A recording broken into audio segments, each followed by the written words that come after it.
C'est que j'ai toujours dit dans ce pays que l'élection présidentielle notamment et pratiquement toutes les élections qui se passent dans notre pays ne se passent jamais de façon transparente. J'ai été moi-même vice-président de la CENI en 2003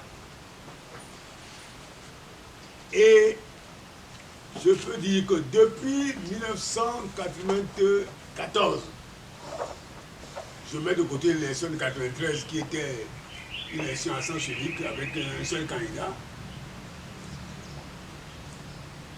le général Demant, et boycotté par l'opposition. Toutes les autres élections ont été faites de façon non transparente. Je dis, j'affirme, je réaffirme que les résultats de ces élections n'ont jamais reflété les résultats des urnes. Alors nous nous demandons, est-ce que nous allons faire la même chose en 2020? Devant cette situation, regardez le Togo. Hier, il y a eu la fête de Noël. La veille, il y a eu le 24, donc la veille de Noël. Est-ce que vous avez vu une fête ici, là, à Lomé? Moi, je n'ai pas vu. Je ne sais même pas s'il y a eu fête dans notre pays. La morosité est extraordinaire. Hier, quand j'étais sorti pour aller voir ce qui se passe dans la ville, en dehors des messes, j'ai vu des gens s'agglutiner autour des ronds-points où il y a des effets lumineux. C'est tout. Les gens étaient agglutinés là-bas pour voir un spectateur. Est-ce que c'est ça la fête? Alors que quand on dit fête de Noël, mais la ville de Lomé bougeait. Je suis convaincu que pour 1er janvier, ça va être la même chose. C'est parce que la situation politique togolaise est telle qu'elle est que nous assistons à cette situation dramatique au niveau social. Le chef d'État avait déclaré lors de son 3e et un mandat de trop, parce qu'il dit, je dis, j'affirme que lorsqu'on fait 3 mandats, c'est un mandat de trop. Lorsqu'on fait 2 mandats, ce qu'on doit faire pendant les 2 mandats, on doit déjà les avoir faits. Alors un 3e mandat, c'est un mandat pour rien. À preuve, on a déclaré à Conakry que le 3e mandat serait un mandat social. En tout cas, moi, je n'ai pas vu le caractère social de ce mandat-là. Je n'ai rien vu. Je n'ai rien vu. Est-ce que c'est ça? Est-ce que c'est ça? Et on veut faire un 4e mandat. Pourquoi faire? Dans certains pays, que ce soit en Afrique ou ailleurs, les 2 mandats, ça fait 8 ans. Lorsque les 8 ans sont passés, on estime que tout ce que vous pouviez faire en 8 ans, vous ne pouvez pas faire plus. les Américains n'avaient pas inscrit ça dans leurs conditions jusqu'au XXe siècle. Et pourtant, ils se sont conformés à cette règle. Et c'est pour ça, je répète, les États-Unis sont le pays le plus développé dans le monde. À cause de l'alternance. Et nous avons fait 3 mandats. Moi, je n'ai rien vu au cours de ce 3e mandat. Et nous voulons faire encore un 4e mandat. Pourquoi faire? Pourquoi faire? Pour faire quoi? Pourquoi faire? Je répète, pourquoi faire? Pour faire quoi?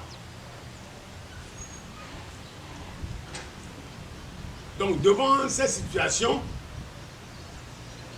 et devant le fait que lorsqu'on fera l'élection présidentielle au Togo en 2020,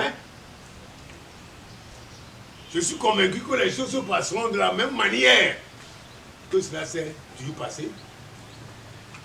Soit en 1998, où on renverse les résultats, on a renversé. Soit en 2003, où les résultats qui étaient sur les ordinateurs étaient différents des résultats qui étaient dans les bureaux de vote, étaient différents des résultats annoncés.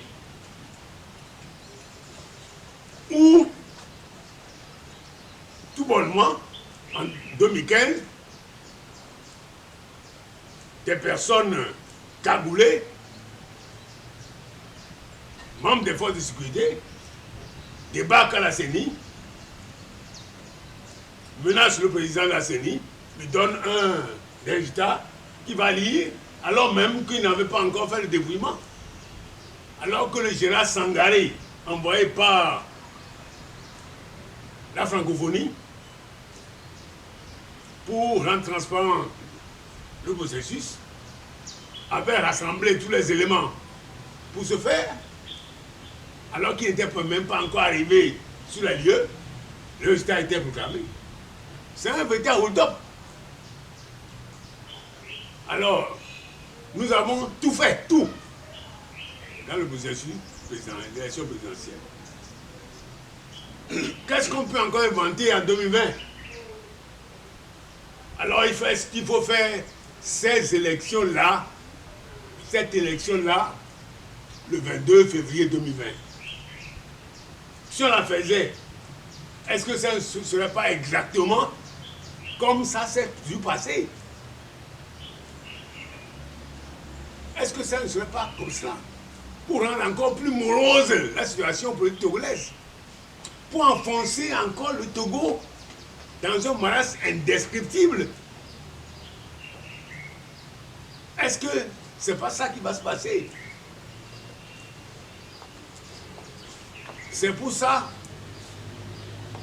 que la solution de sortie de crise que je propose, c'est qu'on ne fasse pas d'élection le 22 février 2020. Je propose solennellement que le chef de l'État, Faure Gnassingbé, courageusement dise aux populations, soit, première hypothèse, qui veut organiser une transition, parce qu'il faut organiser une transition. Une transition, pourquoi faire? Transition de 2 à 3 ans, pourquoi faire? Pour placer les jalons d'un état de droit, d'un état démocratique au Togo. Pour mettre en place des institutions pérennes, comme Barack Obama l'avait dit, pour pouvoir mettre en place des institutions fortes et balayer les hommes forts qui sont au pouvoir en Afrique. Donc j'estime que la transition va servir à créer les tests qu'il faut, idoines, pour mettre en place des institutions crédibles, institutions fortes, pour que même si Satan descendait pour être président de la République, il ne pourrait pas se mouvoir, il ne pourrait pas être à l'aise devant les institutions qui auraient été créées. Donc je propose qu'on soit, que le chef d'État courageusement soit à organiser l'élection, annonce qu'il souhaitait faire une transition, appelle la société civile et les membres des partis politiques pour qu'ensemble on puisse réfléchir sur la mise en œuvre de cette transition. Transition de 2 ans à 2 ans et demi, peut-être maximum 3 ans. Transition suffisante pour mettre en place des institutions crédibles et fortes. Sans ça, nous allons assister encore à ce qui va se passer, à ce qui s'est passé en 1998, en 2003, en 2010 et en 2015. Est-ce que c'est ça que nous voulons? Non.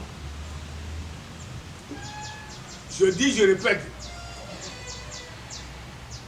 les pères fondateurs de l'indépendance du Togo n'ont pas innocemment fait mettre dans l'hymne national Togo chéri lors de l'humanité. Ils n'ont pas dit Togo chéri lors du Togo. Ils n'ont pas dit Togo chéri lors de l'Afrique. Mais ils ont dit Togo chéri lors de l'humanité. Mais c'est pour cause. Le Togo doit servir à l'exemple, d'exemple